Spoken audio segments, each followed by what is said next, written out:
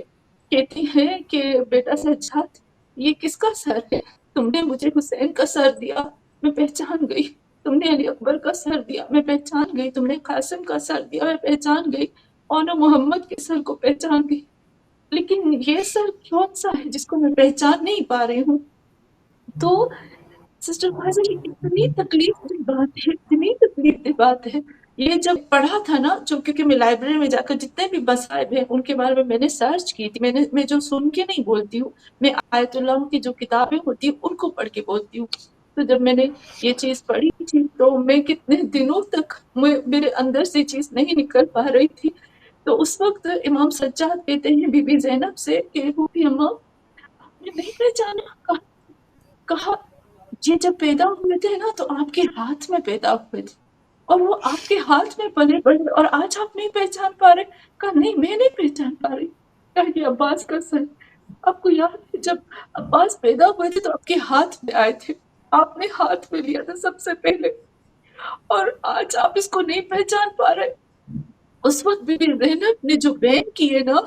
وہ یہ تھے، مولا عباس کے سر مبارک کو ہاتھ میں لیتے ہیں، لے کر مولا عباس کے گالوں پہ ہاتھ پھیرتی ہے، ان کے چہرے پہ ہاتھ پھیرتی ہے اور کہتی ہے اے میرے کمر بنی ہاشم. اب وہ شعر پڑھو نا سسٹر فائزہ جو عربی زبان میں ہے، کلیجہ باہر آتا ہے، کلیجہ باہر آتا ہے. کہتی ہے اے میرے کمر بنی ہاشم، تم تو چاند تھے نا، تم تو کمر تھے نا، میرے کمر کو کس نے گرہن لگایا. اور پھر بیٹھ جاتی ہیں اور مولا عباس کے سر کو لے کر اور کہتی ہیں اے عباس کہاں کہا، کیونکہ خود کہتی ہیں جب گھوڑا کچھ کھاتا ہوگا تو ظاہر سی بات ہے گردن کو جھکاتا ہوگا. اے عباس کہاں کہاں پہ آپ کی گردن کو پتھر لگے، کس کس جگہ پہ،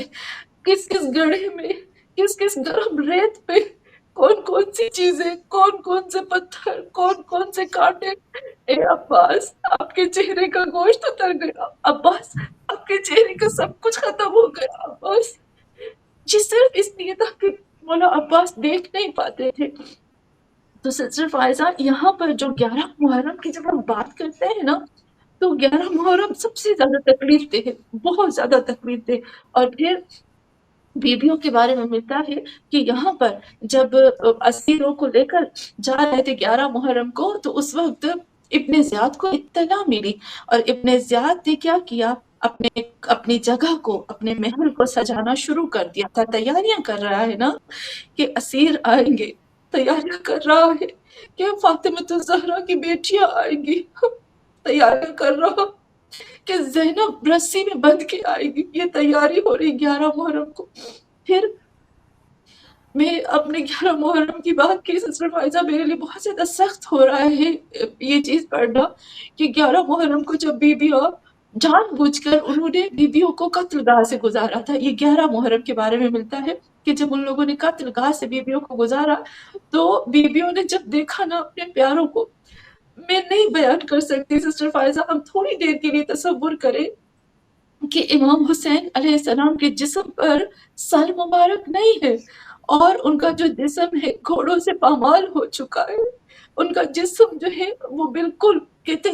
قوی ہیکل گھوڑے سے، کچھ ملتا ہے 40 گھوڑے تھے جو سب سے زیادہ طاقتور گھوڑے، اور خاص طور پر منگوائے ہی امام حسین کے لیے گئے تھے. اور خاص طور پر امام حسین کے جسم کو ان گھوڑوں کے سموں سے، ٹاپوں سے، اور ان ٹاپوں کو جو پہنایا جاتا ہے نا نال، وہ ان کو خاص منگوایا گیا تھا کہ امام حسین کو اس سے کچھ نہ جائے.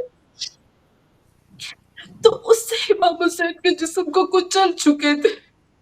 یہاں پر وہ ملتا ہے کہ 11 محرم کو جب وہاں سے بیبیوں کو گزارا گیا تو بیبیوں نے اپنے آپ کو محمد سے گرا دیا تھا اور پھر اپنے پیاروں کے سروں پہ آ گئے تھے. اس میں سے ملتا ہے کہ جنہ کے لیے ملتا ہے بی بی سکینہ. اور پھر جب کہا کہ اب چلو اب واپس جانا ہے اور جان بوجھ کر اس جگہ سے گزارا گیا تاکہ اور ان کو تکلیف ہو، اور تکلیف دینے کے لیے. پھر جب قافلے کو لے کر جا رہے تھے تو بی بی سکینہ اپنے باپ کو چھوڑ نہیں پا رہی تھی. سسٹر فائزہ ایک چیز میں آپ کو کہوں، آپ ایک بیٹی ہے نا، میں بھی ایک بیٹی ہوں، مجھے پتا ہے میں ہمیشہ یہ دیکھتی ہوں، اپنے بابا کو دیکھتی ہوں، ابھی بھی میں سوچتی ہوں میرے ابو کی عمر بڑی ہو گئی ہے، 70 ایئر ہو گئے ہیں. سوچتی ہوں میرے ابو نے ٹھیک سے کھانا تو کھایا جب میں پاکستان جاتی ہوں. اب یقین کریں میں ابو کو دیکھتی ہوں، میرا ابو کمزور ہو گیا، مجھے رونا آتا ہے. میں جب دیکھتی ہوں میرا ابو ایک سیڑھی چڑھتے ہوئے دوسری سیڑھی آرام سے چڑھتے ہیں نا، میری آنکھ میں آنسو آ گئے تو میرا ابو کمزور ہو گیا. میں سوچتی ہوں بیٹیاں بہت باپ سے محبت کرتی ہیں، مجھے سمجھ میں نہیں آتا کہ بی بی سکینہ نے کس طرح سے امام حسین کے جسم کو دیکھا ہوگا، سر مبارک نہیں اور جسم پورا کچل چکے. یہ مجھے نہیں پتا چلتا کہ میں کیسے بتاؤں کہ بی بی سکینہ کو وہ جو درد تھا. اور پھر بی بی سکینہ کے بارے میں ملتا ہے کہ وہ اپنے بابا کو چھوڑ نہیں رہے تھے. پھر وہاں پر بی بی سکینہ کو تازیانے مارنا شروع کیے تھے، لیکن بی بی زینب جو تھی وہ سب کے لیے ڈھال بن رہی تھی، اپنی پیٹھ کو پیش کر رہی تھی، اپنے آپ کو پیش کر رہی تھی تاکہ ان کو نہ لگے، اور بی بی زینب اپنے آپ کو پیش کر رہی تھی. تو یہاں سسٹر فائزہ جب ہم یہ دیکھتے ہیں کہ یہ 11 محرم کے قافلے کو لے کر گئے تھے، اور ایک روایت میں ملتا ہے کہ جب قافلے کو لے کر جا رہے تھے نا، یہ آخری لفظ جو میں بتے، پھر ہم دوسری چیز کی طرف آتے ہیں. مجھے بہت تکلیف ہو رہی ہے جی جو چیزیں میں پڑھ رہی ہوں، مجھے بہت تکلیف ہو رہی ہے کیونکہ واقعی یہ چیزیں تکلیف دہ ہیں. میں کبھی کبھی یہ بولتی ہوں سسٹر فائزہ کہ اب اللہ شکر ہے اللہ نے کربلا کا واقعہ قرآن میں بیان نہیں کیا. اگر قرآن میں بیان ہوتا نا تو لوگوں کے دل پھٹ جاتے. میں کہہ سکتی ہوں، میں یقین سے کہہ سکتی ہوں کہ اگر کربلا کا واقعہ قرآن میں بیان ہوتا نا تو یقیناً تو لوگوں کے دل پھٹ چکے ہوتے. کتنے لوگ ایسے ہوتے جو دوبارہ زندہ نہیں ہو پاتے. تو یہاں سسٹر فائزہ جب ہم یہ چیز کہتی ہوں، پھر یہاں پر ختم کرتے ہیں کیونکہ اتنا ہی جو میرے علم کے مطابق یہی چیزیں آتی ہیں، ہو سکتا ہے کچھ اور بھی ہو. یہاں پر ملتا ہے کہ جب 11 محرم کو لے کر جا رہے تھے نا، تو بی بی زینب سلام اللہ علیہا جب قافلے کو لے کر جا رہے تھے تو بی بی زینب سلام اللہ علیہا بار بار نہر فرات کی طرف دیکھ رہی تھی. کتنی دفعہ انہوں نے نہر فرات کی طرف دیکھا. جب دیکھ رہے تھے نا، ایک دفعہ سید الساجدین نے کہا کہ پھوپھی اماں آپ نہر فرات کی طرف بار بار نہ دیکھو. بی بی زینب نے پوچھا کیا ہوا بیٹا؟ کہا جب جب آپ نہر فرات کی طرف دیکھتے ہو نا تو مولا عباس کا جسم اپنی جگہ سے اڑ جاتا ہے. یعنی یہاں مولا عباس کو اور اس وقت تکلیف ہوتی ہے. تو سسٹر فائزہ یہ کچھ ایسے واقعات تھے جو محرم کو ملتے ہیں ہماری بکس میں کہ یہ والے ہوئے تھے. جی بالکل سسٹر، بہت بہت شکریہ کہ آپ نے بہت ہی خوبصورت، یعنی خوبصورت اس سینس میں کہ درد جو ہوتا ہے وہ انسان کو زندہ کرتا ہے. ہمیں یہ محسوس ہوتا ہے کہ ہم زندہ ہیں جب ہم اہل بیت کے لیے گریہ وزاری کرتے ہیں، ان کے درد کو یاد کرتے ہیں، ان کی تکلیف کو، ان کی تنہائی کو، ان کے مشن کو، ان کے رستے کو، ان کی رکاوٹوں کو، اور ان لوگوں کو جنہوں نے ان کو تنہا کر دیا. اور وہ کس سب کے لیے کیا؟ خدا کے دین کی عظمت اور شان کو برقرار رکھنے کے لیے. اور وہ دین کس کے لیے تھا؟ وہ انسان کے لیے تھا. یہ دین فقط مسلمان کے لیے ہی نہیں تھا، انسان کے لیے بھی تھا. کیونکہ اگر ایک معاشرے میں جیسے آج ہم دیکھتے ہیں ویسٹرن سویلائزیشنز میں، ہم مسلمان ہوں یا نان مسلم ہوں یا کوئی بھی کلچر کے لوگ ہوں، اس کا اثر ہر انسان پہ آتا ہے، اچھا یا برا جو بھی ہو. ان دا سیم وے اگر مسلمان حکومت ہو یا اسلامی حکومت ہو صحیح معنوں میں، تو وہ ہر انسان کو فائدہ پہنچائے گی، اس کا فروٹ ہر انسان کو پہنچے گا، بے شک وہ مسلمان ہو یا نہ ہو. اور یہ وہ دین ہے جس کی عظمت پہ ہماری خانوادہ رسالت جو ہے وہ قربان ہوئے. نہیں معلوم کہ ہم مسلمان ہونے کی حیثیت سے اس دین کی عظمت کو، اس کی شان کو اس انداز سے شاید میں سمجھتی ہوں کہ معرفت دین کے اوپر الگ سے کچھ سیشنز ہونی چاہیے کہ جس میں ہم یہ سمجھ سکیں کہ دین کتنی قیمتی شے ہے، جس کے لیے رسول خدا جیسی ہستیاں، ان کے گھر کے افراد، وہ افراد جو خود جوانان جنت کے سردار ہیں، وہ بیویاں جن کی آواز اور جن کی جو چادریں کبھی شاید باہر سورج نے بھی نہ دیکھی ہوں گی عام حالات میں، لیکن وہ اس طریقے سے اذیتوں اور تکلیفوں کا شکار ہوتی ہیں. اور جس صبر اور استقامت سے وہ سارا سفر طے کرتی ہیں عورت ہونے کی حیثیت سے.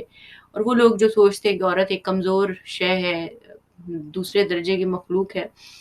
تو یہ دین تو بتائے کہ اسلام کی ایک مسلمان عورت اور رسول خدا کے گھر کی عورت تو ہمیشہ قیام کی حالت میں رہی ہے، چاہے وہ جناب خدیجہ تھی، چاہے وہ جناب سیدہ فاطمہ تھی، چاہے وہ جناب زینب سلام اللہ علیہا تھی، اور باشعور تھی، بابصیرت تھی، میدانی رستوں کی اونچائیاں اور چڑھائیاں، تنگیاں اور آسانیاں ہر شے سے واقف تھیں، اور ان کے بھی بچے تھے، ان کے بھی گھرانے تھے، ان کی بھی زندگی کی مصروفیات جیسے ہماری ہیں عام حالات میں وہ تھی، لیکن اس کے باوجود آپ بی بی زینب جو ہے عقیلہ بنی ہاشم کہلائی، مولا عباس جیسی ہستی جنہوں نے ادب اور وفا کے وہ استعارے قائم کیے کہ جس کی مثال نہیں ملتی۔ خدا کرے کہ ہم ان کی اسوا پر بحق معصومین چل سکیں اور اپنے وقت کے امام کے ان ناصرین میں شامل ہو سکیں جو واقعی ان کی نصرت کرتے ہوئے اپنا سب کچھ قربان کر سکتے ہیں اور اس سے خوفزدہ نہیں ہوتے، ڈرتے نہیں، پیچھے نہیں ہٹ جاتے، اور اس کمزوری اور خوف اور جو حب دنیا کا مظاہرہ نہیں کرتے جو اس زمانے میں جو خاذلین تھے یا جو ساکتین تھے امام حسین علیہ السلام کے زمانے میں، یا وہ سامعین اور وہ تماشبین تھے کہ جنہوں نے صرف تماشا دیکھا اور اس سے نہ کوئی عبرت لی، نہ کوئی سیکھا، نہ کوئی عمل کیا، نہ اس پہ کوئی صحیح معنوں میں تکلیف کو احساس کیا۔ تو ہم ان لمحوں میں، ان ساعتوں میں خدا سے بس یہی معرفت حق کی طلب کرتے ہیں، اپنے بچوں کے لیے، اپنی نسلوں کے لیے، اپنے آنے والی اور موجودہ نسلوں کے لیے اور پچھلی نسلوں کی مغفرت طلب کرتے ہیں کہ جو ان کی زندگیوں میں کمیاں کوتاہیاں ہو گئیں، اور وہ تمام بیمار جو بیمار ہیں بیمار کربلا کے صدقے میں، بحق معصومین کے صدقے میں، ان سب کو پروردگار شفائے کاملہ اور عاجلہ عطا کرے۔ اس سنس میں کہ جب دل سے درد نکلتا ہے، آنکھوں سے آنسو بہتے ہیں اور تکلیف انسان کی محسوس کرتا ہے، جب دعا کرتے ہیں تو اللہ تعالیٰ وہ سنتا ہے، تو ہم اپنے غزہ کے بہن بھائیوں کے لیے بھی دعا کرتے ہیں، اور مقاومت میں جو لوگ جہاں جو ڈیوٹی انجام دے رہے ہیں، خدا ان سب کو سرفرازی، صحت، سلامتی اور کامیابیاں عطا کرے، اور جتنے بھی ظالمین ہیں ان کو نیست و نابود کرے، جو کسی بھی ظالمین کے ساتھ کھڑے ہیں اور انسانیت کے اوپر اس قدر ظلم اور ستم جاری اور ساری کیے ہوئے ہیں۔ تو بحق معصومین دعا یہی کریں گے کہ اللہ ان رہبر معظم کو بھی سلامت رکھے اور ان کے ساتھیوں کو بھی، اور تمام وہ لوگ جو حق کے ساتھ کھڑے ان کی حفاظت اور نصرت فرمائے، اور وقت کے امام کی ظہور میں تاجیل فرمائے، اور ہم سب کو اس قابل کرے کہ جب امام آواز دے تو ہم لہجہ بھی انتظار نہ کریں اور ان کے ساتھ دینے والوں میں اور وفا شعار بصیرت اور بشعور ساتھیوں میں شامل ہو سکے نسلوں سمیت انشاءاللہ آمین۔ ہم اپنے اگلے سیگمنٹ کی طرف بڑھیں گے جو زیارت عاشورہ سے ریلیٹڈ ہے، اور اس میں جاننے کی کوشش کریں گے کہ زیارت عاشورہ جو ہے اس کی اہمیت اور فضیلت کیا ہے، اور ظاہر ہے اس کا بہت حکم ہے پڑھنے کا، اور اس میں ہم اکثر پڑھتے ہیں یہ جملہ بہت ہی کہ آپ کے دوستوں کا دوست اور آپ کے دشمنوں کا دشمن ہوئے، اور جب پڑھتے ہیں اس کو پڑھنے سے بھی ایک عجیب سی کیفیت طاری ہوتی ہے، اگر اس کو تھوڑا سا معرفت کے ساتھ سوچا جائے تو somehow دل بلک بلک کے روتا ہے، ہم شاید اس کا اظہار نہیں کر سکتے، شاید ہماری مادیت جو جسمانی زندگی ہے یا ایک ہمارے وجود کے اوپر ایک جو قید ہے اس جسم کی، وہ اس درد کا احاطہ نہیں کر سکتی جو درد ہماری روحوں میں، ہمارے قلوب کے اندر اس انداز سے رچا بسا ہے، اور وہ اظہار چاہتا ہے، مگر یہ جسم کی قید اس کو اس اظہار سے روک دیتی ہے۔ مگر جب ہم زیارت عاشورہ پڑھتے ہیں تو دل ایک اذیت اور ایک دکھ اور ایک تکلیف کا احساس کرتا ہے، اور دیکھتا ہے کیسے دشمنان دین نے کس قدر عظیم شان ہستیوں کو کس ظلم کے ساتھ پارا پارا کیا، اور اس میں ہمیں اتنے سارے پیغامات ملتے ہیں۔ تو میں چاہوں گی تھوڑا سا اس متعلق بتائیے کہ کیا اس کی فضیلت اور اہمیت ہے، کیا پیغامات ہمیں اس سے لینے ہیں۔ بے شک ہم اس کو بہت عربک پرسپیکٹیو میں ڈیٹیل میں نہ بھی جائے، لیکن ہم اس کو ایک خاکہ اسکیچ سا بنائیں کہ اس میں دیکھیں کہ ہمیں سمجھ میں آئے کہ میسیجز ہیں کیا، اور وہ میسیجز ہمیں سمجھنے چاہیے، اور کتنی ضرورت ہے کہ ہم اس کی معرفت لیں، جو بھی دعا زیارت اور چیز ہم پڑھیں اس کی معرفت لے کر پڑھیں تاکہ وہ ہمارے روح میں اترے، ہمارے وجود کا حصہ بنے۔ کیا کہیں گے آپ؟ جی بالکل سسٹر فائزہ، مجھے لگتا ہے کہ جو آپ نے زیارت عاشورہ کو چوز کیا ہے یہ ضرورت ہے، ہمارے لیے بہت ہی اہم ہے آج کے دن، کیونکہ زیارت عاشورہ ان ایام میں تو خاص بولا جاتا ہے کہ زیارت عاشورہ پڑھی جائے۔ پڑھنے کا مقصد یہ ہوتا ہے کہ زیارت عاشورہ جو ہے اس پہ کام کیا جائے، کیونکہ مجھے ہم وہی کہہ سکتے ہیں کہ صرف ابھی جیسے ابھی آپ نے کہا کہ اگر عربی نہ بھی ہم پڑھیں تو اس کے جو اندر جو مین مطالب ہے ہم اس کی طرف آئیں، تو اس کا مطلب یہ کہ عربی تو ضروری ہے، لیکن جو اس کے اندر سمجھنے کی چیزیں ہیں نا وہ ہم سمجھیں. جب ہم ان کو سمجھیں گے نا تو یقیناً ہم اس جگہ پر پہنچ جائیں گے جہاں پر ہمیں ائمہ معصومین علیہ السلام پہنچانا چاہتے اپنی کیپیسٹی کے حساب سے. تو زیارت عاشورہ جب ہم شروع کرتے ہیں سسٹر فائزہ، یہاں پر آپ دیکھیں جو ہم ماشاء اللہ سے مجھے آپ کی یہ بات بہت پیاری لگی تھی کہ آپ نے زیارات کا سلسلہ شروع کیا، اور پہلی مرتبہ میں نے کسی کے ساتھ جو ہے وہ زیارتوں کے بارے میں کیا تھا پروگرام. تو یہاں جو آپ نے زیارت کی بات کی وہ بہت ہی اہم بات ہے. میں اس کے اوپر آپ کو ایک حدیث بتاتی ہوں. جیسے امام رضا علیہ السلام کی حدیث ہے. امام رضا علیہ السلام فرماتے ہیں ان لکل امام من حدن فی عنق اولیائہ. کہ امام فرماتے ہیں کہ جتنے بھی امام رضا علیہ السلام کی حدیث ہے سسٹر فائزہ، اور پھر ہم آتے ہیں زیارت عاشورہ کی طرف. تو یہاں ہمیں پہلے تو زیارت کی ویلیو پتہ چل جائے گی کہ زیارت ہوتی کیا ہے. پھر ہم جب آئیں گے تو ہمیں پتہ چلے گا کہ ہاں میں کس کے اندر آئے، کس چیز کے اندر میں نے قدم رکھا ہے، میں کس چیز کو پڑھ رہی ہوں. تو امام رضا فرماتے ہیں لکل امام احد فی عنق اولیائہ وشیعتہ. جتنے بھی ائمہ معصومین علیہ السلام ہیں ان کے جو ولی ہیں، جو ان کے چاہنے والے ہیں، جو ان کے شیعہ ہیں نا، ان کی گردنوں کے اوپر ایک حق ہے، ایک عہد ہے، اور وہ واجب عہد ہے، اور یعنی عہد ہے جو بہت اہم ہے. وہ کون سا ہے؟ وَإِن مِّن تَمَامِ الْوَفَاءِ بِالْعَهْدِ. وہ یہ ہے کہ وہ وفا کرے، جو بھی وہ بولے وہ وفا کرے، اور وَحُسْنِ الْأَدَاءِ، اور جو بھی کام کرے اس کو بہت خوبصورت طریقے سے ادا کرے. اور پھر زیارت قبورہم. جو تیسرا اگر ہمارے اوپر حق ہے ہمارے ائمہ معصومین علیہ السلام کا، میں پھر سے اس کو کاؤنٹ کروں گی کہ ہمارے اوپر، ہماری گردنوں کے اوپر جو حق ہے، عہد ہے ہمارے ائمہ معصومین السلام کا، سب سے پہلے یہ ہے کہ وَإِنَّ مِن تَمَامِ الْوَفَا. جتنی بھی چیزیں انہوں نے کہی ہے ان کو ہمیں انجام دینا ہے، ہمیں وفا کرنی ہے ان کے ساتھ. وفا کا مطلب یہ ہوتا ہے، وفا یہ اس کے روٹ ورڈز ہوتے ہیں، اور وفا کا مطلب اصل میں یہی ہوتا ہے، اس کی روٹ میننگ یہ ہوتی ہے جو کہا ہے وہ کر کے دکھانا ہے. تو جو بھی ائمہ معصومین علیہ السلام نے ہمیں کہا ہے ہمیں کرنا ہے، یعنی ہمیں نہ نہیں کرنی. جسے ہماری بات اس دن بھی ہو رہی تھی کہ ہم جو کر رہے ہیں وہ کرنا ہے، جیسے اپنی نہیں چلانی ہے، جو بھی ائمہ معصومین کی بات ہے. اور دوسری چیز یہ ہے بالعہد، اور دوسری چیز یہ ہے بحسن الادا. جو بھی ہم انجام دے رہے ہیں نا، جو ہمارا عمل ہے، جو ہم ائمہ معصومین کے لیے کر رہے ہیں، جو خدا کے لیے کر رہے ہیں، یا جو بھی ہم اپنی روزمرہ کی زندگی میں عمل کر رہے ہیں، اس کو خوبصورت انداز میں انجام دیں. اور تیسری چیز آتی ہے جو ہمارے گردنوں کے اوپر ہے، وہ ہے ان کے قبور کی زیارت کرنا. یا اگر نارمل ہے کہ ہر کوئی نہیں جا سکتا ان کی قبر کے لیے زیارت کے لیے، تو ہمارے لیے جو لوگ قبر پہ نہیں جا سکتے ہیں، اب میں چاہتی ہوں کہ میں امام حسین علیہ السلام کے ذریعے میں جاؤں، میں چاہتی ہوں میں کربلا جاؤں، میں نہیں جا سکتی. کتنے ایسے لوگ ہیں جن کے پاس فیسلٹیز نہیں ہوتی ہیں، یا ان کے پاس پیسے نہیں ہوتے، یا ان کے پاس جانے کے لیے فیسلٹیز نہیں ہوتی، یا پھر کبھی کبھی ان کے پاسپورٹ ایسے ہوتی وہ نہیں جا پاتے، کچھ ایسی رکاوٹیں آ جاتی ہیں. تو اب وہ کیا کریں؟ ان کے لیے بھی جو ہمارا جو مذہب ہے ان کے لیے بومبست نہیں ہے، یعنی ایک جو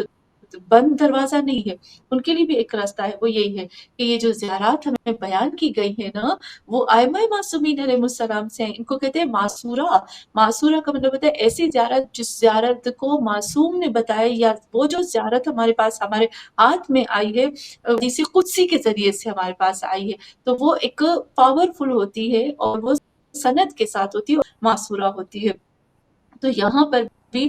ہم نہیں پہنچ پاتے تو ہمارے پاس زیارت معصورہ ہے، جو کبھی جو ہے وہ ائمہ معصومین علیہ السلام سے ہماری طرف پہنچتی ہے، یا کسی قدسی کے ذریعے سے ہمارے پاس پہنچتی ہے. تو ہم ان کو جب پڑھتے ہیں اپنے گھر پہ بیٹھ کر، اسی گریا، اسی معرفت، اسی انداز میں، تو ہمیں وہی ثواب ملتا ہے جو ہم ان کی زیارت، وہاں جا کر جو زیارت کرتے اسی کا ثواب ملتا ہے.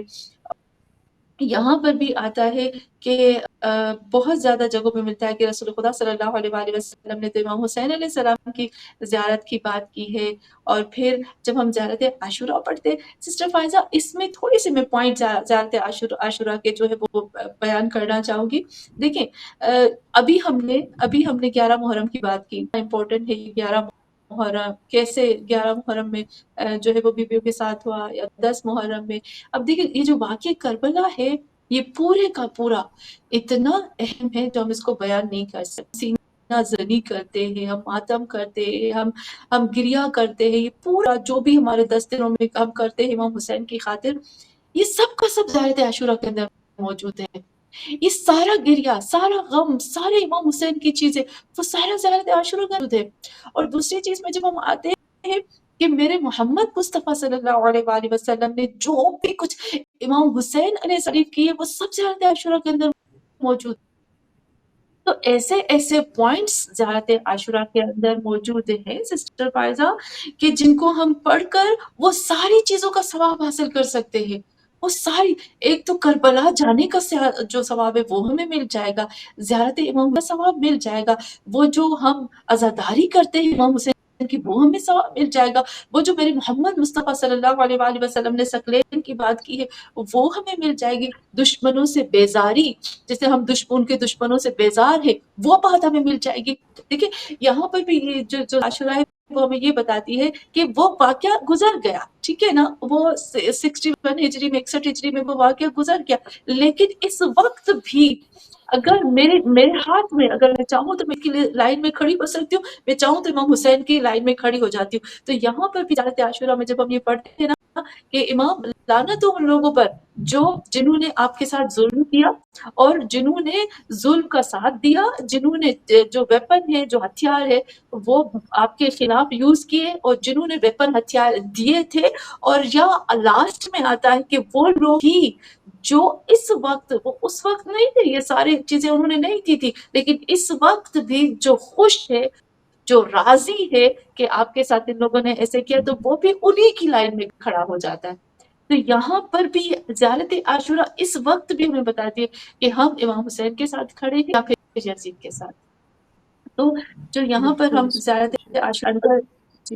جو زیارت عاشورہ کا دیکھیں، میں ایک ایک پوائنٹ کا وہ بتاتی جا رہی ہوں کہ زیارت عاشورہ کتنی اہم ہے، بالکل صحیح کتنی کہہ رہی اہم ہے. ہیں اس میں، کیونکہ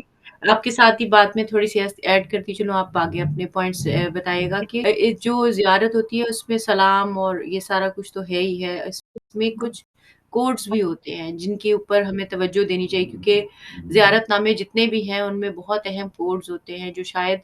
ہم چونکہ اتنی معرفت نہیں رکھتے، ہماری روحیں اور قلوب اتنے پاکیزہ اور نفیس نہیں ہوتے کہ اس رکھتے کہ ان ظلمات اور ان لطیف کلمات اور ان عرفانی میسیجز کو اپنے اندر جذب کر سکیں. تو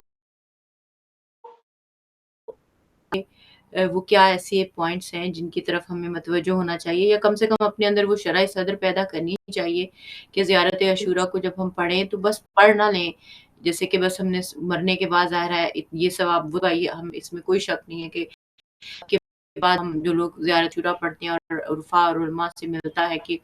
جو آپ کی قبر کی پہلی رات ہوتی ہے اس میں آپ جو لوگ مسلسل پڑھتے رہتے ہیں اس کا کتنا بڑا ثواب بھی ہوتا ہے، اس کا فائدہ بھی ہوتا ہے مختلف انداز سے، پر زندگی میں بھی اس کا بہت فائدہ ہوتا ہے. اور اس کے علاوہ یہ اس میں جو عرفانی پیغامات ہیں، روحانی پیغامات ہیں، جو وہ کس چیز سے ہمیں جوڑتے ہیں، کیا چیز ہے جس کی طرف ہمیں وہ یہ زیارت مطلب کرنا چاہ رہی ہے. جی سسٹر فائزہ، میں وہی سوچ رہی تھی کہ ہمارے پاس کتنا ٹائم، تو میں اس کو زیارت عاشورہ کو اس میں ہمارے پاس سمیٹ ابھی سکوں. کافی اگر ٹائم ہے، آپ فکر نہ کریں، ہمارے پاس تقریباً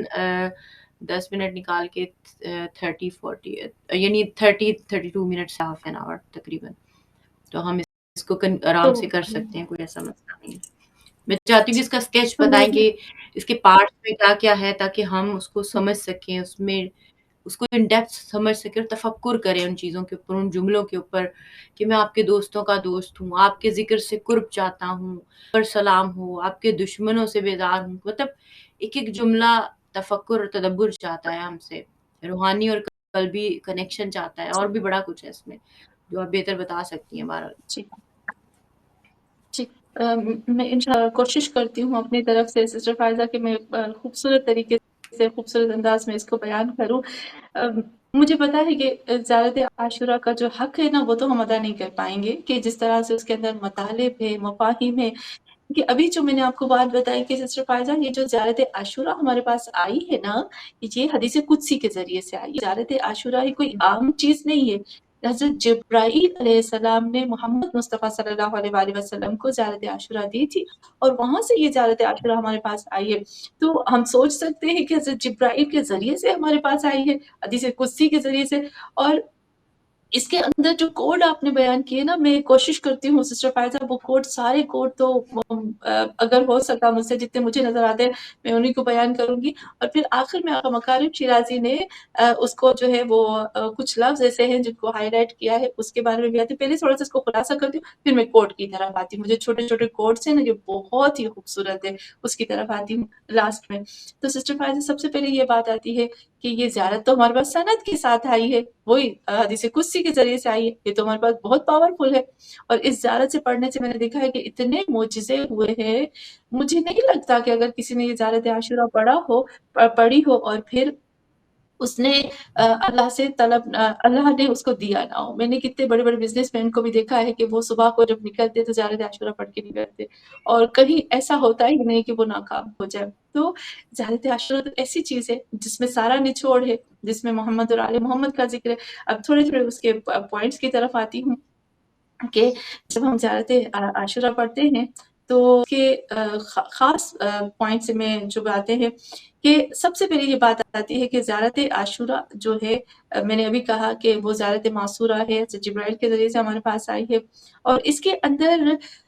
اب دیکھیں زیارت عاشورہ کے اندر توحید ہے، زیارت عاشورہ کے اندر نبوت ہے، زیارت عاشورہ کے اندر حق اور باطل کی جنگ ہے، حق اور باطل کو جدا کر کے بتانا ہے۔ اس کے اندر ہمارے عقیدے ہے، اس کے اندر ہمارا اخلاق ہے، اس کے اندر ہماری دنیا ہے، اس کے اندر ہماری آخرت ہے جو اس کے بعد کی گئی ہے۔ اس کے اندر بتایا جاتا ہے کہ محیا محمد و آل محمد و ممات ممات محمد و آل محمد، محمد اور آل محمد کے ساتھ جینا، محمد اور آل محمد کے ساتھ مرنا۔ تو یہاں دیکھیں، اور اس کی یہ بھی بتایا جاتا ہے اس میں اخلاق ہے، اعتقادات ہے، اس میں توحید ہے، اس میں نبوت ہے، اس میں امامت ہے، اس میں دشمن اہل بیت، دشمن خدا کی بات ہو رہی ہے، اور اس وقت تک یہ اس وقت کے لیے بات نہیں ہو رہی۔ اور پھر یہاں پر جسے ہم دیکھتے ہیں کہ زیارت عاشورہ جو ہے اس کے اندر کافی ایسی چیزیں ہیں جو نہیں ہمارے ذہن میں سوال اٹھتے ہیں۔ اگر ہم زیارت عاشورہ کو پڑھتے ہیں نا تو جو ہمارے ذہن میں سوال اٹھتے ہیں نا تو ان کے جوابات بھی ہمیں مل جاتے ہیں، بہت زیادہ ایسے سوالات جو ہمیں ان کے جوابات بھی مل جاتے ہیں۔ اور جیسے اب بھی یہاں ایک اور چیز بھی آتی ہے کہ زیارت عاشورہ جو ہے وہ ہماری تربیت بھی کر رہی ہے۔ کس چیز کی تربیت کر رہی ہے؟ ہمیں بتا رہی ہے کہ اس دور کا بھی جو یزید ہے اس کے پیچھے نہیں جانا ہے۔ جس دور کا بھی یزید ہو، ہر دور میں یزید ہوتا ہے، اپنے آپ کو جو حکومت ہے، جو ظالم حکومت ہے، اس سے دور رکھنا ہے۔ اور پھر یہاں پر آتے ہیں کہ زیارت عاشورہ میں جو دشمن ہیں ان کے اوپر غصے کی بات آتی ہے، اور پھر زیارت عاشورہ سے ہمیں عبرت لینا چاہیے کہ کس طرح سے جو ائمہ معصومین کے مخالف ہوتے، اللہ ان سے کتنی نفرت کرتا ہے۔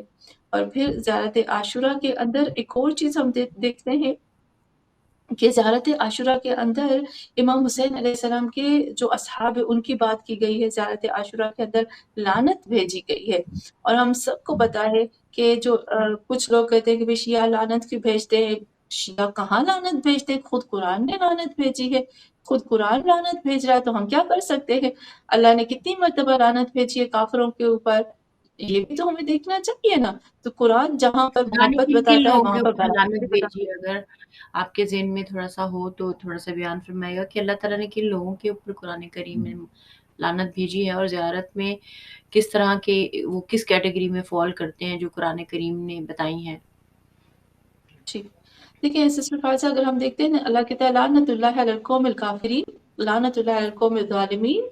اور پھر اللہ کہتا ہے لعنت اللہ علی القوم الفاسقین، اور پھر اللہ کہتا ہے لعنت اللہ ہے وہاں پر بھی کہتا ہے کہ خاطئین، جس طرح سے پروردگار عالم نے فاسق کو، ظالم کے اوپر، کافر کے اوپر، اور وہ جو حقوق الناس چھینتے ہیں، جو اللہ کی مخلوق پر ظلم کرتے ہیں، ان سب کے اوپر اللہ نے لعنت بھیجی۔ اگر ہم لعنت کی لسٹ دیکھیں نا تو بہت بڑی ہمیں ملتے ہیں قرآن میں، اور اللہ نے لعنت بھیجی ہے ان لوگوں کے اوپر جو محمد اور آل محمد کو تکلیف دیتے ہیں، جو اذیت دیتے ہیں محمد اور آل محمد کو۔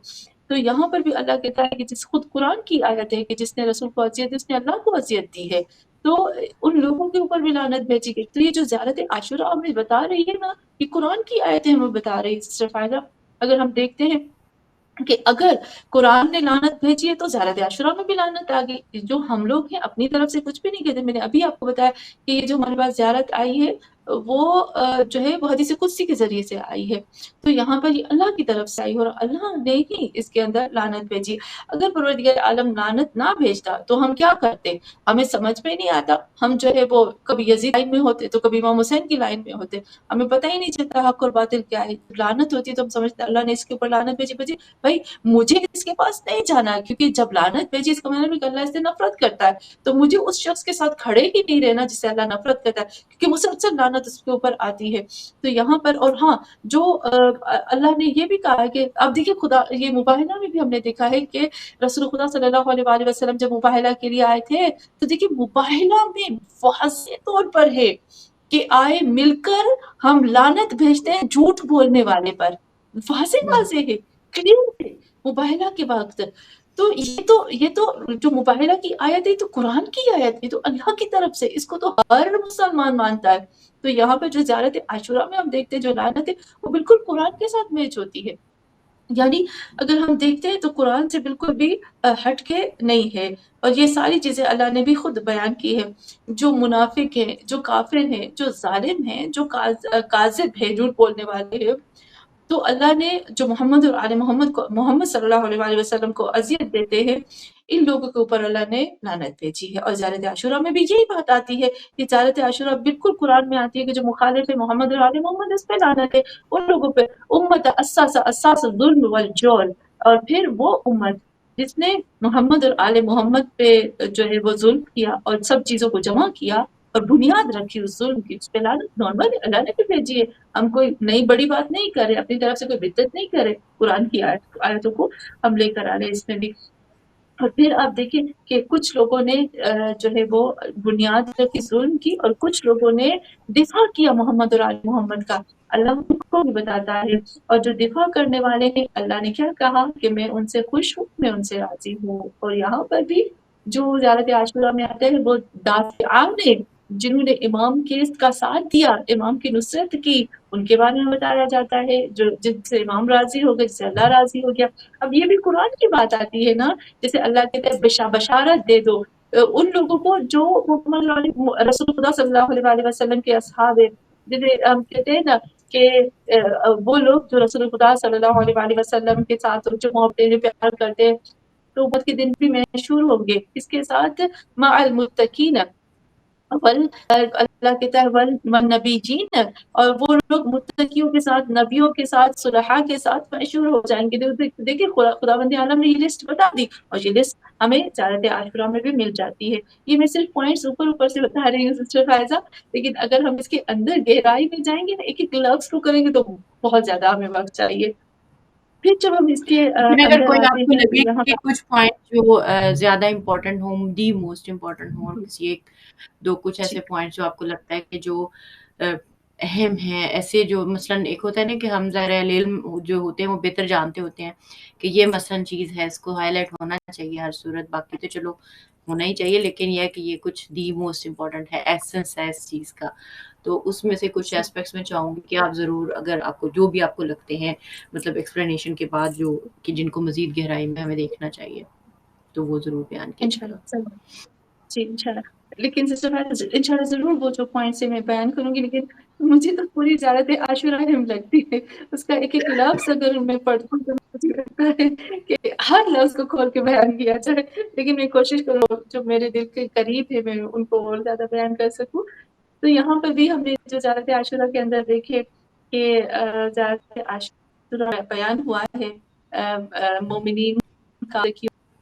زیارت عاشورہ میں. وہی قرآن کی، میں قرآن کے ساتھ تھوڑا سا میچ کرنے کی کوشش کر رہی ہوں سسٹر فائدہ. تو نہ لگے کہ ہم نے جو زیارت عاشورہ ہے وہ قرآن کے خلاف ہے، قرآن سے بالکل مختلف ہے. بالکل مختلف نہیں ہے، قرآن کی آیتوں کو ہی دعا کے اندر ڈالا گیا ہے. تو یہاں پر جب ہم دیکھتے ہیں پھر یہاں پر اور جو ہمیں پوائنٹس ملتے ہیں وہ یہ آتے ہیں کہ اس زیارت کے اندر دو گروپ بنائے گئے ہیں، ایک جو امام کے حامی ہے اور ایک جو امام کے مخالف ہے.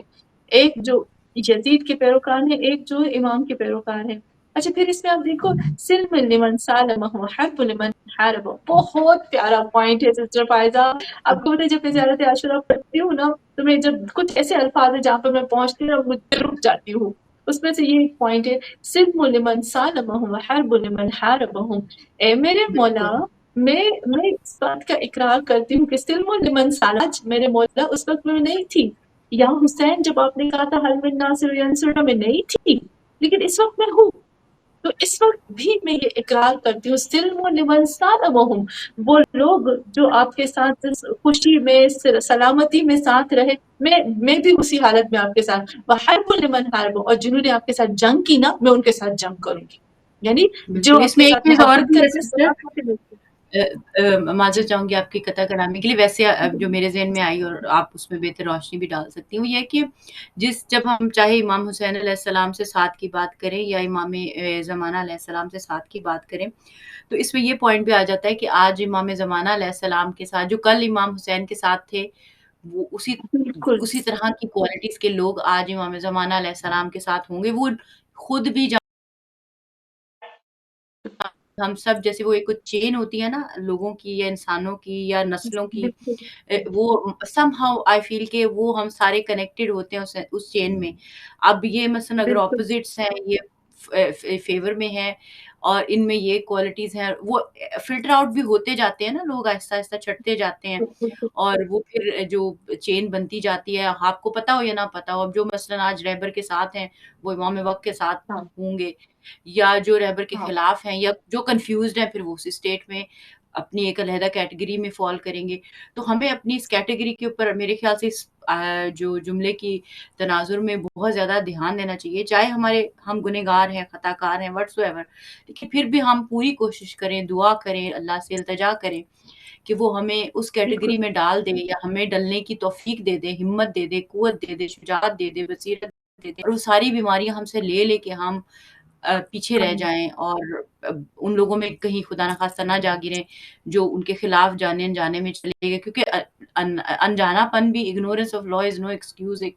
ہم ٹرم عام زندگی میں بھی یوز کرتے ہیں. تو ظاہر ہے یہ چیز، اس چیز کی طرف بھی ہمیں توجہ دینی چاہیے اور آپ اس پہ بہتر روشنی بھی ڈال سکتی ہیں کہ ہم اگر گنہگار بھی ہیں، بے شک وہ کہتے ہیں، علماء کہتے ہیں کہ آپ کے اس کا مطلب یہ کہ آپ کے ونگز کٹے ہوئے ہیں، آپ کے جو اڑنے والے پر ہیں وہ کٹے ہوئے ہیں، لیکن پھر بھی بہرحال آپ زخمی ہی صحیح، ٹوٹے پھوٹے ہی صحیح، ریگ ریگ کر ہی صحیح جائیں. امام وقت سے محبت کی باعث ہو سکتا ہے کہ اس میں جا پہنچے. تو آپ مایوس نہ ہوں، پوری کوشش کرتے رہیں، چاہے رینگ کر ہی جانا پڑے، کٹے پروں کے ساتھ ہی صحیح، چلو کوشش کرتے رہیں، ہمت نہ ہاریں. تو اس بارے میں بھی تھوڑا سا میں کہوں گی کہ آپ ہائی لائٹ کر سکتی ہیں اس پوائنٹ پہ. جی بالکل بالکل پیاری بات آپ نے کہی کہ جو لوگ ہیں وہ نکلتے بھی جاتے ہیں، وہ چین کی طرح بنتے جاتے ہیں، لیکن سسٹر فائزہ اللہ ہے نا جس کو چوز کرتا ہے نا اس کو امام کے لیے ہمیشہ کے لیے چوز کر دیتا ہے. بس یہی ہوتا ہے کہ اللہ چوز کرتا ہے، بس انسان خود، اللہ نے توفیق دی، سب کچھ دیا، خود انسان اپنے ہاتھ سے اس چیز کو ضائع نہ کر دے. تو ہمارے لیے بہت بڑی یہ چیز، بہت پیاری آپ نے بات کی. تو یہاں پر بھی میں بھی انہی پوائنٹس کی طرف آتی ہوں کہ جب ہم آتے ہیں کہ زیارت عاشورہ کی طرف، خاص وہی لفظ میں نکاح سلم لمن سالم حرب لمن حارب، اور آپ نے اس کو بہت پیارے انداز میں بیان کر لیا کہ ہم جو ہے وہ چھٹک نہ جائیں، نکل نہ جائیں. اور وہی جو امام حسین علیہ السلام کے لیے وہی سیم امام مہدی آخر زمان کے لیے بھی آتا ہے. تو سسٹر فائزہ یہاں پر جب ہم کہتے ہیں سلم لمن سالمکم وحرب لمن حاربکم، تو یہاں پر ایک جو پوائنٹ ملتا ہے، امام جعفر صادق علیہ السلام کی حدیث بھی ہے کہ حل الدین الا الحب والبغض، کیا دین جو ہے وہ محبت اور بغض کے سوا بھی کچھ ہے؟ یعنی محبت جو ہے وہ اہل بیت سے اللہ سے، بغض جو ہے دشمن خدا سے، دشمن اہل بیت سے اگر نہیں رکھیں گے اور محبت ان سے بھی ہوگی، ان سے بھی ہوگی، تو پھر یہ منافقت میں آ جائے گا. تو یہاں پر بھی جب ہم دیکھتے ہیں کہ کتنی خوبصورت چیز کہتے ہیں، پھر یہاں جو اس کا ایک اور پوائنٹ آتا ہے سسٹر فائزہ، وہ یہ بھی آتا ہے کہ ہم دشمنوں کو پہچانیں کہ دشمن جو ہے وہ کون کون ہیں، اور امام حسین کے سامنے کس طرح سے دشمن کھڑے ہو گئے. اب دیکھیے ایک اور چیز جو اس میں آتی ہے سسٹر فائزہ، مجھے یقین ہے کہ جب یہ میں آپ کو بات بیان کروں گی نا، آپ اس میں سے بہت بہترین پوائنٹس اور نکال سکتے ہیں. دیکھیے زیارت عاشورہ میں جب ہم پڑھتے ہیں تو اس میں بنی امیہ اور آل زیاد و آل مروان کا ذکر ہے، یعنی پورا آل کے بتایا گیا، آل بنی امیہ ہے، آل زیاد و آل مروان ہے، اور پھر اس کے بعد آپ دیکھیں کہ نام باقاعدہ نام گئے ہیں زیارت عاشورہ میں. جب ہم دیکھتے ہیں کہ ابن مرجانہ، عمر ابن سعد، شمر و آل ابی سفیان و آل زیاد و آل مروان الی یوم القیامہ جب ہم کہتے ہیں، اب دیکھیں ان کے نام لیے گئے ہیں زیارت عاشورہ میں. کیوں لیے گئے ہیں؟ تاکہ ہم ان کے کردار کو دیکھیں. ان لوگوں نے ان کو زیارت عاشورہ میں ان کے ساتھ ابھی ہمارا کوئی کام نہیں ہے. انہوں نے جو کام کیے تھے، جو ان کا کردار، ان کے جو اعمال تھے، ہمیں ان کو دیکھنا ہے. کیونکہ اللہ اب ہمیں وہاں لے کر جاتا ہے کہ اس کردار کے، اس کام اعمال کے، اس طرح کے لوگ تمہیں یہاں پہ بھی ملیں گے. ہم سب کو پتا ہے نیتن یاہو کے بارے میں ہم کہہ سکتے ہیں کہ وہ بھی انہی لسٹ میں ہے. تو یہاں جو اسی کردار کے جو لوگ ہیں، اسی طرح کے لوگ اس زمانے میں بھی موجود ہیں، اس سے دور ہو جاؤ. تو یہاں ایک اور چیز بھی جب ہم دیکھتے ہیں سسٹر فائزہ کہ جو زیارت عاشورہ میں جس طرح سے ظلم کیا ان لوگوں نے، اس کی بات کو بیان کیا گیا محمد اور آل محمد پر. پھر آتے ہیں زیارت عاشورہ میں ایک چیز آتی ہے، بہت پیارا لفظ آتا ہے سسٹر فائزہ، اتنا خوبصورت لفظ ہے کہ میں آپ کو بتا نہیں سکتی. جب یہ لفظ آتا ہے نا تھوڑی دیر کے لیے میں وہ ہو جاتی ہوں. وہ ہے بے ابی انت و امی و نفسی و مالی. یہاں جب امام حسین علیہ السلام کے لیے زیارت پڑھتے ہیں تو ہم کہتے ہیں بے ابی انت و امی و نفسی، اے میرے مولا، میرے ماں، میرے باپ، میرا خود کا نفس جو ہے وہ آپ کے اوپر قربان ہو. یعنی ہم امام حسین کو پروف دے رہے ہیں، ہم امام حسین کو ثبوت دے رہے ہیں کہ میرے مولا زمین پہ میں جتنی اپنے ماں باپ سے محبت کرتی ہوں نا، مجھے اس سے زیادہ کسی سے محبت نہیں ہے، اور جو میں اپنے نفس سے محبت کرتی ہوں. لیکن میں روئے زمین پر سب سے اپنی پیاری چیز کو آپ کے اوپر قربان کرنے کے لیے تیار ہوں. یہ میں پروف دے رہی ہوں کہ میں آپ سے محبت کرتی ہوں. اور دوسری چیز یہاں پہ یہ ایک اور پروف دے رہی ہوں کہ اے میرے مولا بے ابی انت و امی، میرے باپ میری ماں آپ کے اوپر قربان ہو جائے. کیوں قربان ہو جائے؟ کہ ان کا حق ہے کہ وہ آپ کے اوپر قربان ہو جائے، صدقے ہو جائے. کیونکہ جو میں زیارت عاشورہ پڑھ رہی ہوں، جو امام حسین محبت کرتی ہوں، یہ محبت ڈالی ہی انہوں نے ہے. یعنی میرے ماں باپ نے ہی میرے اندر یہ محبت ڈالی کہ میں آپ سے محبت کروں، عشق کروں. انہوں نے مجھے سکھایا ہے نا. تو یہاں پر حق بھی بنتا ہے کہ وہ آپ کے اوپر قربان ہو جائے. جب وہ آپ کے اوپر قربان ہو جائیں گے تو قیامت کے دن اور پھر آخرت میں جب اس دنیا سے چلے بھی جائیں گے نا، تو آپ ان کو وہ مقام دو گے جو، جیسے ہم کہتے ہیں نا کنیزان زہرا، جب ہم کہتے ہیں محمد اور آل محمد کی غلامی کا رتبہ میرے ماں باپ کو وہاں ملے گا. تو میرے ماں باپ کو کیا چاہیے؟ سسٹر فائزہ، زیارت عاشورہ میں ہم اپنے ماں باپ کو بھی نہیں بھولتے ہیں. یعنی ان کے لیے بھی ایک انڈائریکٹ اللہ سے درجہ مانگ رہے ہیں یہاں پر، کیونکہ ان کا حق بنتا ہے. میں بھی جب زیارت بالکل عاشورہ پڑھتی ہوں، جب بھی انت و امی پہ آتی ہوں نا، تو میں سوچتی ہوں حق ہے میرے ماں باپ کا کہ ان کو وہ درجہ ملے، کیونکہ انہوں نے تو میرے دل میں یہ محبت ڈالی ہے نا محمد اور آل محمد کی. اور پھر زیارت عاشورہ میں وہی کہتے ہیں کل انکان آباؤہم، بہت زیادہ ہم نے قرآن کی آیتیں بھی دیکھی جس میں آبا اور اجداد کا، ماں باپ کا ذکر ہے، یعنی وہی آیت الہی آ گئی اس کے اندر. پھر اس کے اندر جو ہم دوسرے بھی مطالب دیکھتے ہیں. اچھا، ایک اور چیز بھی یہاں پہ آتی ہے سسٹر فائزہ کہ جب ہم زیارت عاشورہ پڑھتے ہیں، دشمنوں سے دوری کا کہتے ہیں، محمد اور آل محمد کا ساتھ کا کہتے ہیں، تو یہاں پر جب توحید، نبوت سب آتے ہیں، امام حسین علیہ السلام کے ساتھ اپنے آپ کو کنیکٹ کرتے ہیں. تو جب زیارت عاشورہ پڑھی جاتی ہے نا، بہت زیادہ علماء کہتے ہیں رزق کی تنگی دور ہوتی ہے. اگر کسی کو رزق کی تنگی ہے نا، وہ زیارت عاشورہ پڑھے، اس سے جو ہے وہ رزق کی تنگی دور ہو جاتی ہے. اور پھر زیارت عاشورہ میں ایک اور چیز بھی آتی ہے، وہ یہ ہے کہ امام کے خون کا انتقام لینے والا. اب دیکھیں زیارت عاشورہ کے اندر سسٹر فائزہ ایک لفظ ہے فار اللہ، یا فار اللہ وابن ثارہ والوتر الموتور، ہم امام حسین کو کہتے ہیں. یہ جو پوائنٹ آپ نے کہا تھا نا کہ جو آپ کو پسند ہو، جو کوڈ ہے امام خدا کے، جو بہت اہم چیزیں، یہ لائن اس میری میں بھی بہت فیوریٹ ہے. بالکل اس کا یہ غالباً مطلب یہ کہ جن نے آپ کو تنہا کر دیا، اگر میں غلط نہیں ہوں، مجھے اچھے سے یاد نہیں، کچھ اس طرح سے معنی تھا. جی. اچھا، سار اللہ کا مطلب پتہ ہے اللہ کا خون. حیرت کی بات ہے، مجھ سے آ کر جب پوچھتے ہیں سار اللہ، جی کہتے ہیں کہ سار اللہ وابن ثاری والوتر الموتور، وہی اکیلا کر دیا میں وطر الموتور، یعنی وہی وطر یعنی اکیلا تنہا. لیکن سار اللہ کی جو میننگ ہوتی ہے نا وہ اللہ کا خون ہوتی ہے. تو وہ پوچھتے ہیں کہ کیا ہم کہتے ہیں یا سار اللہ وبن ساری ہی، آپ امام حسین آپ اللہ کے سار اللہ، اور آپ امام علی علیہ السلام بھی سار اللہ. تو یہاں پر سسٹر فائزہ کو دیکھتے ہیں نا، سار اللہ کا جو اس کی اصل ابھی میننگ میں آتے ہیں کہ سار اللہ کا مطلب ہوتا ہے اپنا خون دے کر کسی کو بچانا ہوتا ہے. تو یہاں پر جب ہم کہتے ہیں امام حسین کے لیے کہ خون دے کر کسی کو بچانا، اس کی جو روٹ میننگ ہوتی ہے، تو اس کے اندر ایک چیز آتی ہے کہ روئے زمین پر آپ دیکھیں کہ وہی آتا ہے کہ اگر کسی کی باڈی میں سے کوئی خون کم ہو جائے تو پھر اس کے اوپر نیا خون چڑھایا جاتا ہے اس کو اس کی زندگی بچانے کے لیے. بالکل اسی طریقے سے روئے زمین پر توحید ختم ہو چکی تھی، اللہ کی عبادت ختم ہو چکی تھی. ہم اللہ سے کہتے ہیں کہ اے اللہ، روئے زمین پر تمہاری حقیقی عبادت ختم ہو چکی تھی، شیطان اپنی پوری طاقت سے اس زمین پہ حکومت کرنا چاہتا تھا. اے اللہ، توحید عبادت سب ختم ہو چکے تھے. مولا کائنات امیر المومنین علی علیہ السلام اور امام حسین علیہ السلام نے اپنا خون دے کر، یعنی آپ کی توحید کو، آپ کی عبادت جو ہے اس میں سے خون ختم ہو چکا تھا، انہوں نے اپنا خون دے کر، اپنی اولادوں کا خون دے کر آپ کی عبادت کو، آپ کے توحید کو دوبارہ سے زندہ کیا لوگوں کے اندر. تو یہاں ایک میننگ یہ بھی آتی ہے. اور پھر ایک ہوتا ہے رسالات الحسین، کہتے ہیں امام مہدی آخر الزمان کے لیے بھی کہتے ہیں کہ وہ خون کا بدلہ لینے والا. تو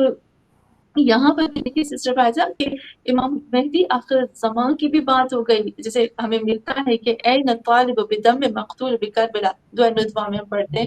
کہ کہاں ہے وہ جو کربلا کے اندر جو مظلوم امام حسین ہے اس کا بدلہ. تو یہاں پر امام مہدی کی بات ہو رہی ہے، مع امام منصور بن اہل بیت محمد صلی اللہ علیہ وآلہ وسلم. یہاں پر امام مہدی کی بات ہو رہی ہے جو خون، جو امام حسین کے خون کا بدلہ لے گا. یعنی آپ دیکھیں کہ جس طرح سے قرآن کی آیت امام مہدی آخر الزمان کے بارے میں ہے، سورہ نور کی بالکل واضح اور کلیئر آیتیں موجود ہیں ہمارے پاس، تو بالکل ایسے ہی امام مہدی آخر الزمان کا بھی ذکر ہو رہا ہے. اور پھر یہ جو زیارت ہے وہ ہمیں محمد اور آل محمد کے بہت نزدیک کر دیتی ہے، تقرب اللہ. اور پھر آتے ہیں ہم جو ہے وہ زیارت عاشوراء معصومین سے ہمیں قریب کر دیتی ہے، اور دشمنوں سے ہمیں برات کرواتی ہے، دوری کروا دیتی ہے. اور یہاں پر اچھا جو اس کے اندر جو مجھے لگتا ہے سیکنڈ لاسٹ ہمارے جو نقطے ہوں گے، یا سیکنڈ لاسٹ یا تھرڈ لاسٹ ہوگا، کہ جہاں پر یہ کہتے ہیں کہ اللہم اجعل محیا یا محی محمد وآل محمد و مماتی ممات محمد وآل محمد. تو یہاں ہم اللہ سے مانگ رہے ہیں، یہاں ابھی دعا کا سلسلہ شروع ہو رہا ہے. تو زیارت عاشوراء کے اندر ایک طرح سے دعا بھی مل رہی ہے ہمیں کہ ہم مانگ بھی رہے ہیں. اور سب سے اچھا مانگ کیا رہے ہیں، ہم یوں کہہ سکتے ہیں اے اللہ، ہم نے نہ مانگتے ہوئے بھی سب کچھ مانگ لیا کہ اللہم اجعل، اے اللہ کرا میرے لیے محیا محمد وآل محمد، میری زندگی کو محمد اور آل محمد کی زندگی میں ڈھال دے، اور میری موت کو بھی اس طرح سے بنا. سسٹر فائزہ، اگر میری موت محمد اور آل محمد کی موت کے ساتھ ہوگی، ان کے ساتھ اللہ جوڑ دے گا، تو مجھے اور کیا چاہیے. جب میری روح بالکل قبض ہوگی تو میرے سرحانے امام حسین ہوں گے، میرے سرحانے محمد صلی اللہ علیہ وآلہ وسلم ہوں گے، میرے سرحانے مولا کائنات ہوں گے، بی بی فاطمہ الزہرا ہوں گی، امام حسن مجتبیٰ ہوں گے. تو مجھے اور کیا چاہیے، اس سے بڑھ کر کوئی کامیابی ہے کسی کے لیے؟ مجھے نہیں لگتا کہ اس سے بڑھ کے کوئی کامیابی ہو سکتی ہے. تو یہاں پر یہ زیارت عاشوراء ہمیں اتنی بڑی کامیابی، اتنی بڑی دعا، اتنی بڑی چیز جو ہے وہ دے رہی، اور ہم یہاں پر خدا سے مانگ رہے ہیں. اور پھر اس میں بہت زیادہ جو اہم پوائنٹس میں نے ابھی وہی بتایا دیے. اور پھر ولایت اہل بیت کی طرف آتے ہیں، اور پھر ہمارا جینا مرنا کھانا پینا ہر چیز ہم کہتے ہیں زندگی ہماری انہی کے مطابق ہو، کہ محیا محمد، جب جتنی میری زندگی ہے وہ فرما برداری ہے محمد اور آل محمد میں گزرے، جو مجھے انہوں نے کہا مجھے ویسے ہی کام کو انجام دینا ہے. اور یہاں پر اور پوائنٹس بھی آتے ہیں جو واقع کربلا کو بتاتے ہیں. ان ھذا یوم تبرکت به بنو امیہ وابن عقلۃ الاکواد اللعین ابن اللعین علی لسانک ولسان نبی صلی اللہ علیہ وآلہ وسلم. اس پہ ایک پوائنٹ بتایا جاتا ہے کہ اے اللہ، جو جس نے کلیجہ چبایا تھا اس کے اوپر اور جو بھی ایسے لوگ تھے ان کے اوپر ہم اپنی طرف سے کوئی بھی لعنت نہیں بھیج رہے، بلکہ تم نے پہلے ہی بھیجی تھی، وہ تمہارے رسول نے بھی بھیجی تھی. ہم تو ان کی پیروی کر رہے ہیں، خود تمہارے رسول کی زبان سے ان کے لیے لعنت نکلی ہے، تبھی ہم اس کے اوپر آ رہے ہیں. تو یہاں پر بھی جب ہم دیکھتے ہیں اور پھر جتنے بھی شہداء ہیں ان کے اوپر سلام کی بات ہوتی ہے. میں انشاءاللہ اگر ہمارے پاس ٹائم ہوگا تو میں تھوڑا سا سلام کی بات کروں گی. یہاں پر ایک بالکل آپ اہم بتا پوائنٹ دیجیے، یہ ابھی ہے ہمارے کہ پاس ہیں 8-10 منٹ ہیں آخری، تو آپ اگر کچھ ایڈ کرنا چاہتی ہیں تو ہمارے پاس 8 to 10 منٹس ہیں میکسیمم. تو اس کے اندر جو اور اگر سسٹر کچھ فائزہ اور بھی اس ایڈ پہ کرنا جب چاہتی ہیں عزاداری کے ہدف کے حوالے سے بھی، اور جو ظاہر ابھی یہ 11 دن گزرے ہیں اور کنکلوسیولی بھی ہم اگر اوور آل ساری ڈسکشن کو بھی ریپ کریں تو اس پوائنٹ آف ویو سے بھی میں چاہوں گی کہ اس ساری چیزوں کے ساتھ ساتھ آپ ایڈ کریں کہ ظاہر اب یہ 10 دن ہم نے ایک تو گزارے ہیں، ابھی آگے 2.25 مہینے ہیں ظاہر ہے، تو اس پوائنٹ آف ویو سے بھی ہمیں کس ذمہ داری کو سمجھنا چاہیے امام زمانہ کے حوالے سے، اور کیا ذمہ داریاں ہم پہ عائد ہوتی ہیں جب ہم یہ 10 دن گریہ آزاری کرتے ہیں. یہ مصائب بھی تو ہمیں کوئی میسج دے رہے ہیں نا، اور یہ بالکل فضائل جو ہم بالکل نے سنے ہیں یہ بھی ایک کچھ میسج دے رہے ہیں. یہ ہمیں ایسے تو نہیں بٹھا رہے کہ بس آپ رو کے بیٹھ جاؤ، یعنی یہ رو کے ہمیں کھڑا کرنا سکھا رہے ہیں کہ تم جیسے ہاں ایک دفعہ رو لیا ٹھیک ہے، کیونکہ یہ درد ہے اور ہم اس کو اظہار کرنے سے ڈرتے نہیں ہیں، کیونکہ درد کا اظہار کرنا کوئی کمزوری نہیں ہے، شجاعت ہے. اگر کہ اس کے بعد آپ بالکل توکل بر خدا رکھتے ہوئے میدان عمل میں اور جرت کے ساتھ اور سرعت کے ساتھ اور توانائی کے ساتھ اور ہمت اور خدا پر توکل اور خدا سے رابطے کے ساتھ جو ہے میدان عمل میں کھڑے ہو اور اپنے جوانوں کو، اپنے بچوں کو، اپنی نسلوں کو اس راہ حسین پر چلنے کے لیے کامیابی کی راہوں کی طرف ہم وہ ماحول سازی کر سکیں جو ماحول سازی کی ضرورت ہے امام زمانہ علیہ السلام کے پرسپیکٹو میں بھی. تو اس ساری چیزوں کو کنکلوڈ کرتے ہوئے میں چاہوں گی کہ آپ تھوڑا سا بیان فرمائیے جو بھی باقی ٹائم بچا ہے 7-8 منٹ. جی سسٹر فائزہ یہاں پر جو بھی یہ جو پوائنٹس ہے اس کی طرف آ کر پھر میں آتی ہوں. اب دیکھیں امام حسین علیہ السلام کے جو اصحاب تھے، جو وفادار اصحاب ہیں، ان کا ذکر ہوتا ہے آخر میں. اور پھر آپ دیکھیں انہوں نے وفات کی تھی تو ہمیں یہ بتاتے ہیں کہ دیکھو جو ان کے اندر کوالٹیز تھی نا اس کو اپنے اندر لے کر آؤ تو ہی تم جو ہے وہ امام مہدی کے ساتھ جوائنٹ ہو سکتے ہو. سسٹر فائزہ آپ نے اتنی پیاری بات کی کہ جو مصائب ہے وہ بھی تو ہمیں کوئی پیغام دے رہے ہیں، حقیقت میں وہی تو پیغام دے رہے ہیں جس کو ہم صرف مصائب پڑھتے ہیں آخر مجلس میں تاکہ ہم روئیں، حالانکہ اس کے اندر بہت بڑا فلسفہ چھپا ہوا ہے. آپ دیکھیں کہ کافی سال پہلے جو میں نے تحقیق کی تھی ایران میں جب میں تھی، تو میں صرف اس بات پہ میں تحقیق کر رہی تھی کہ جو مصائب تھے اس کے اندر جو ایکشن تھے، کیونکہ الفاظ نہیں تھے، مصائب میں تو ایکشن ہوتے ہیں. تو جو بیویوں کے اوپر ظلم اور مصائب یہ جو تھے اس کے اندر جتنے بھی بیویوں نے یا امام حسین نے جو ایکشن کیے تھے، جو ان کا عملی کردار تھا، اس سے ہمیں کیا ملتا ہے. تو میں ایک پوائنٹ بتاتی ہوں جلدی سے کہ سسٹر فائزہ میں وہ مصائب پڑھ رہی تھی سید الساجدین امام سجاد علیہ السلام کے بارے میں کہ امام سجاد علیہ السلام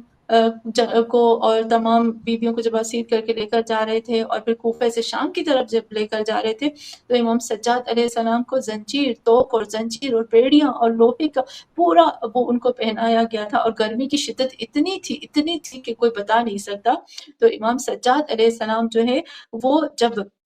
یہ جو لے کر جا رہے تھے لعین، تو وہ لوگ کیا کرتے تھے، ہمیشہ ٹینٹ لگاتے تھے اور اپنے آپ کو وہ خود ان ٹینٹ میں رہتے تھے، اپنے گھوڑوں کو، اپنے جانوروں کو بھی وہ جو خیمہ لگاتے تھے اپنے لیے اس میں رکھتے تھے، لیکن محمد اور آل محمد کو تپتی ہوئی دھوپ میں کھڑا کرتے تھے. تو ایک دفعہ ملتا ہے کہ سید الساجدین کے یہ جو لوہے کی زنجیریں سلاخیں تھی یہ اتنی گرم ہو گئی تھی کہ وہ جو لوہا تھا نا اس کو گرم وہ نظر آ رہا تھا. جب لوہا گرم ہوتا ہے تو کیسے لال ہو جاتا ہے، تو وہ زنجیریں لال ہو گئی تھی. تو امام سجاد علیہ السلام نے کیا کیا تھا، وہ جو خیمہ تھا ان کا اس کو تھوڑی سی ٹیک لگاتی تھی تو تھوڑا سا مجھے چھاؤں آ جائے. تو جب اس لعین نے دیکھا نا تو وہ وہاں سے نکلا اور اس نے امام سجاد کے اوپر تازیانے برسانے شروع کر دیے کہ آپ نے ٹیک کیوں لگائی. تو یہاں جو بیبیاں تھیں نا انہوں نے جب دیکھا امام سجاد کو کہ وہ اس طرح سے تکلیف میں ہے تو تمام بیبیاں آ جاتی ہیں. یہ ایک مین پوائنٹ ہے جو میں آپ کو بتاتی ہوں جس نے مجھے جھنجھوڑ کے رکھ دیا کہ تمام بیبیاں آتی ہیں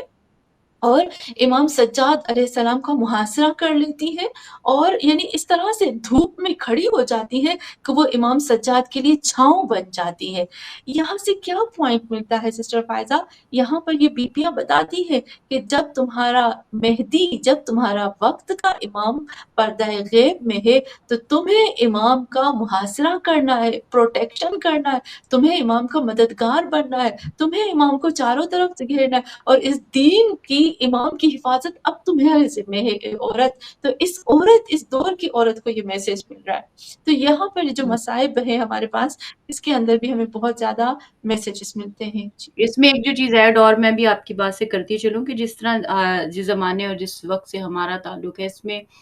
جو کیٹیگریز ہیں، یعنی ہر کیٹیگری کے خواتین اور حضرات ظاہر ہے چاہیے ہوں گے امام کو، وہ سب جو ٹیکنالوجی سے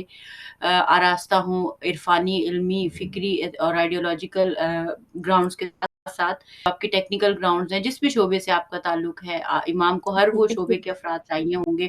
اور پھر جو حفاظتی تدابیر آج کے زمانے میں کوئی بھی اسپیشل پرسنالٹی کے لیے درکار ہوتی ہے، وہ ساری چیزیں ظاہر اس وقت بھی درکار ہوں گی۔ تو اس حساب سے ظاہر لڑکیاں ہوں یا لڑکے ہوں، جو بھی سائنسز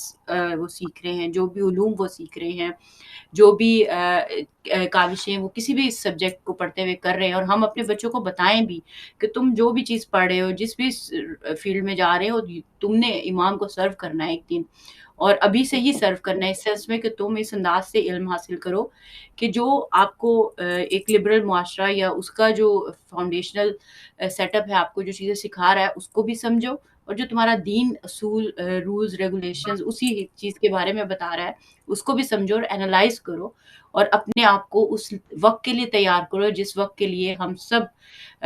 جس وقت کے لیے سمجھے کہ ہر دور کے نبی نے اور امام نے دعا کی تھی کہ کاش اس دور میں ہم ہوتے، تو ہم تو خوش نصیب ہیں کہ امام زمانہ کے دور میں ہیں،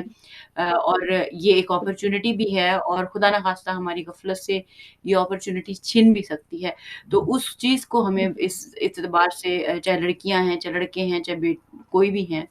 ہم سب کو اپنا رول دیکھنا ہے کہ میں اس وقت کیا کر سکتا ہوں۔ جیسے ہم دیکھتے ہیں کہ جو حبیب ابن مظاہر دیکھ بھی نہیں سکتے تھے، بزرگ تھے 80 سال کے، اور تب ہاں، بھی جب امام کا خط ملتا ہے دیکھ نہیں سکتے، مگر وہ اشاروں سے، یعنی وہ جو سن کے وہ اپنے گھوڑے کے اوپر آتے ہیں، اور امام کہتے ہیں کہ آپ تو بزرگ ہیں، آپ پہ تو جہاد واجب بھی نہیں ہے، تو آپ کیوں اتنی زحمت کرتے ہیں؟ تو انہوں نے کہا نہیں، کہ یہ کیسے ہو سکتا ہے کہ میرے وقت کا امام جو ہے وہ میدان میں ہو اور میں اس کا ساتھ چھوڑ دوں اور اپنا وعدہ وفا نہ کروں۔ تو جنہیں عہد پورا کرنا ہوتا ہے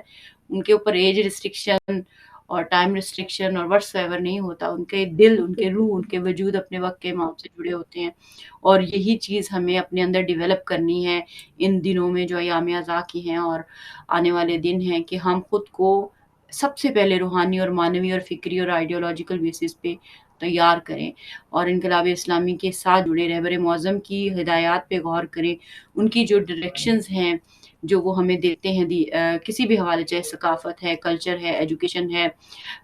سیاست ہے، وٹس ایور، ان کے اوپر، کیونکہ وہ جڑی ہوئی ہیں امام وقت سے، جڑی ہوئی ہیں قرآن اور اہل بیت سے، رسول خدا کی تعلیمات سے، وہ یہ نہیں ہے کہ ان کی کوئی ذاتی ہیں، وہ اسی لیے ولایت فقیہ ہیں۔ تو ہم اگر ان پہ دھیان دیں گے تو یقینی طور پہ ہمارے ذہن کھلیں گے، اور ہمارے ذہنوں کے اندر جو چھوٹی چھوٹی الجھنیں ہیں نا کہ پتہ نہیں یہ کیا ہے، کئی لوگوں کو ظاہر ہے کنفیوژن ہے کہ ولایت فقیہ کی کیوں ماننے، رہبر کی کیوں ماننے، مثلاً وہ تو کوئی معصوم تھوڑی ہیں، اور یہ کہیں خدا نہ خواستہ معصوم کی جگہ دے رہے ہیں، جبکہ وہ خود کہتے ہیں کہ ہم تو ان کے غلام ہیں، ان کے نوکر ہیں، اور ہم خدمت گزاروں کی خدمت میں ہونا، ہمیں ان سے، وہ جسے کہتے ہیں نا، وہ چین ہماری اسی طرح ہی کنیکٹ ہوتی ہے کہ ہم حق کے رستوں کو سمجھیں، اور حق کے اندر جو واقعتاً نصب ہوئے ہوئے چٹان اور پہاڑ کی مانند ہیں، اتنی قیمتی جانوں کی شہادتوں کے باوجود رہبر معظم جس ہمت اور جس حوصلے اور جس توانائی کے ساتھ ڈٹرمنٹ آج کے اس یزید کے سامنے کھڑے رہے ہیں، کہ جو کہتا ہے کہ آپ ٹوٹل سرنڈر کرو اور وٹس ایور، تو یہ کوئی آج ایسا ہی لگتا ہے کہ جیسے آج کے یزیدی جو ہیں وہ حسینی لشکر کو للکار رہے ہیں، تو وہی حساب ہے۔ تو ہمیں اس معاملے میں اپنی فکروں کو اور قلبوں کو جو ہے وہ ان چیزوں سے کنیکٹ کرنے کی ضرورت ہے۔ آخری 2-3 منٹ ہے، کیا کہیں گی سسٹر، کس طرح کنکلوڈ کریں گے؟